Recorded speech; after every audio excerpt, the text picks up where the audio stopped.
Good morning, guys. Welcome to day 133 until I'm a YouTube millionaire. Wanted to talk a little bit more about Price's Law and the Pareto Principle in this video. So the Pareto Principle, also known as the 80-20 rule, is kind of a more generalized version of Price's Law. Basically, what it's telling you is that 80% of the productivity of a company comes from 20% of the people that work for said company, or any institution for that matter. It's not simply a company. Could be a central government, could be a school, could be any number of things. But the 80-20 rule indicates, and this has been proven time and time again in the free market throughout history pretty much, so 20% produce 80% of the productivity. Price's Law is an extension of this, basically, saying that the square root of the population of any institution or company, what have you, produces half of that company's productivity. So a business with 10,000 workers, the top 100 performers produce half of that company's productivity. Now, this is extremely important to understand for a multitude of reasons. Like I said, it's not just business. It's countries, it's institutions, it's education, it's the advancement of society writ large. Let's look at somebody like Isaac Newton, one of the smartest human beings to have ever lived. It is proposed that his IQ was somewhere around 190. He was a lousy student because he was focusing on other things while he was in school. But he literally invented calculus, almost single-handedly. The only people who had any concept of this beforehand was Archimedes, with his Archimedes palimpsest, which was thousands of years prior. And that was information that we had lost to the annals of history, okay? This is a singular individual who essentially created the entire branch of mathematics known as calculus. And he was a polymath. That's not all he did. He also did tons of work in optics, in physics, in chemistry, and even a little bit in alchemy, because everybody has a little bit of a whimsy, you know? And then you have people like Da Vinci, who literally conceptualized aircraft before anybody else, hundreds of years before anybody else even had the idea that we might be able to fly one day. And then you have Hypatia, who was the first person to ever write down a poem thousands upon thousands of years ago. I believe it was using Egyptian hieroglyphics, but I can't recall. You'd have to look that up. And then you have people today like Elon Musk, Bill Gates, even though I don't like him because he's not a trustworthy person, President Trump, Grant Cardone, who is a real estate entrepreneur, Jeff Bezos, the owner of Amazon, Mark Zuckerberg, Facebook, and then Warren Buffett, or I call him Warren Woof Woof because I'm a goof. So essentially, these people, you can continue with this square root idea continuously, over and over and over.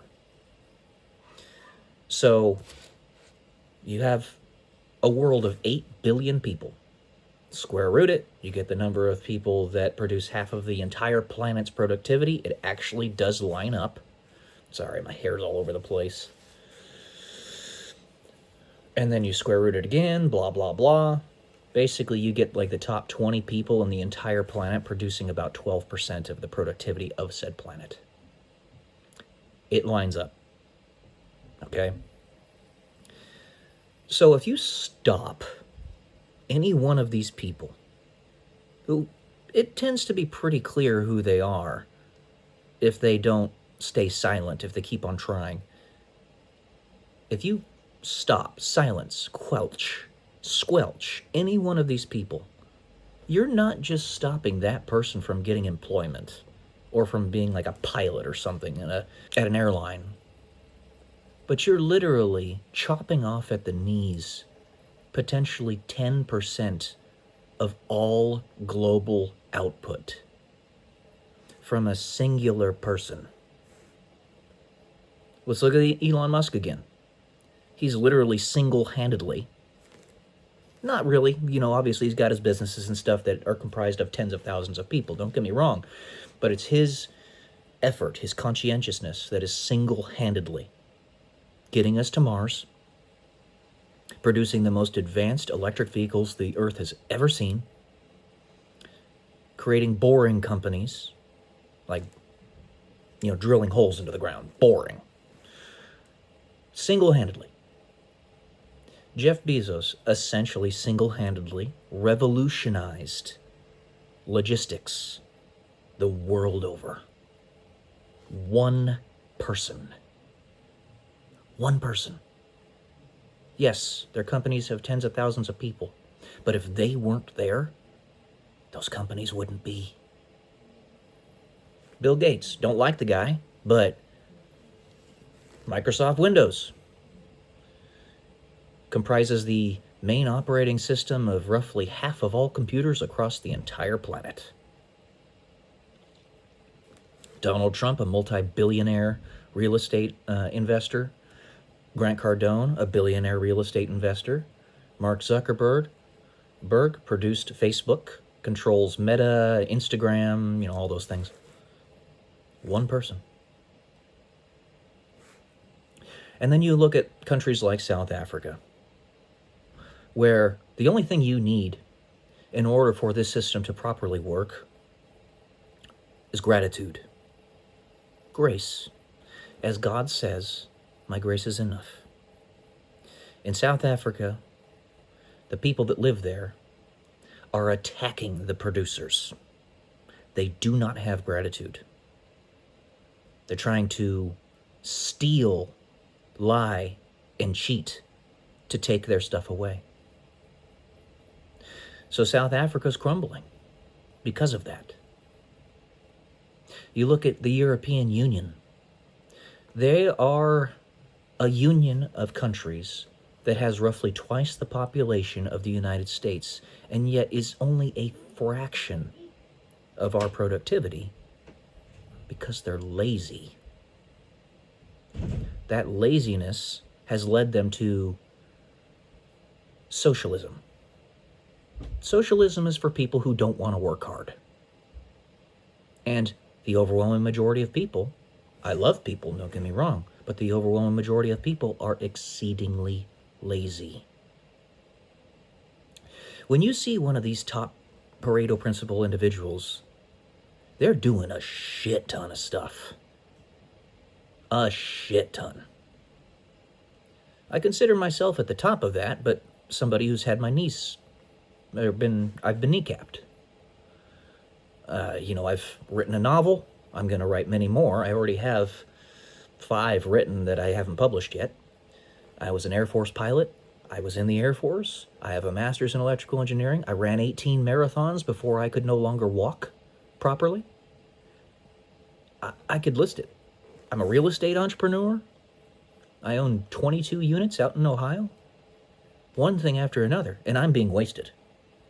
There's so much more I could do. But nobody wants to hire me for what I'm worth. If I get a job, it's usually for like 10 cents an hour, and I'm not exaggerating about that. That's what's happening with, I also built a YouTube channel with my mom with 26,000 subscribers on it, and it's going to get a lot bigger because I'm not giving up on it, but they're paying me essentially 10 cents per hour because they're not paying like they should be, because they're not giving me views, not giving my mom's channel views. Since I manage that channel, I will be getting half of the income from it. And that's really just because I manage money a little bit better than my mom, so I'm holding on to a bunch of it. But there's no money coming in from there. So I keep on getting kneecapped. So when I said in my last video, I'm a champion, that's what I meant. I'm very, very, very capable. So when you're chopping me off at the knees, you're not just chopping off one airline pilot or one electrical engineer that might go and do some coding for a Fortune 500 company for $200,000 a year or something. No. You're chopping off somebody at the knees who might be 10% potentially of the entire productivity of the world. That's fucked up. That's demonic. That is demonic. So when you try to take down the United States, like the deep state cabal has been trying to do for centuries now, yeah, we're only 5% of the population, but we are literally 33% of the economic output of the entire world. And I'm not exaggerating about that. You can look those numbers up. We bust our asses in this country. Work harder than almost anywhere else. Well, than anywhere else. So keep that in mind. Pareto principle, Price's law, it's a real thing. It's been proven out time and time again. If you see somebody who is that kind of person, all you have to do is be grateful that they make the iPhone for you. And that gratitude is shown through you buying their products. And through you not telling them that they suck and that they're horrible people, and not trying to shut them down and squelch them at every turn. As long as you do that, as long as all you have is gratitude, you could have an IQ of 80 and be a janitor or something. That's an important job, very valuable. You're contributing to society. You save your money up to buy an iPhone, grateful for it. It's all you gotta be. But if you're trying to lay on people who are trying to make stuff for you, like in South Africa, it only takes, like what happened in the Revolutionary War of the United States, 3% of the population to actually stand up and revolt against something to cause it to crumble. The overwhelming majority of people are just sort of standing by. So if 3% of the population is ungrateful, that's enough to destroy the whole system. Keep that in mind, guys. All right. That's all I got for today, guys. Hope this was enlightening. I love y'all. Peace.